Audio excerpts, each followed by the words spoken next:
কাচ্চি পছন্দ করে না এমন মানুষ কিন্তু খুঁজেই পাওয়া যাবে না। জানি না কার কাছে কেমন লাগে, তবে আমার ছেলের খুব পছন্দ কাচ্চি।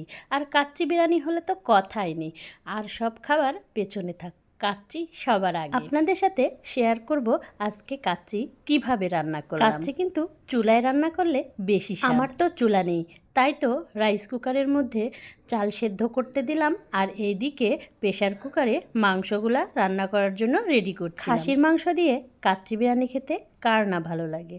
অনেকের হয়তো খাসির মাংস পছন্দ না, কিন্তু আমার সবচেয়ে পছন্দের মাংস হলো খাসির মাংস। কাচ্চি রান্না করার জন্য সকল রকম মশলা এখানে রেডি করে নিচ্ছিলাম। এখানে লবণ, মরিচ গুঁড়া, আদা বাটা, রসুন বাটা, জিরা বাটা সবগুলো মশলা একসাথে নিয়ে নিলাম। আর পরিমাণ মতো সবগুলা মশলা এখন দিয়ে মাংসটা রাইস কুকারে সিদ্ধ করে নেব, কেননা এই মাংসটা কিন্তু নরম করতে হবে।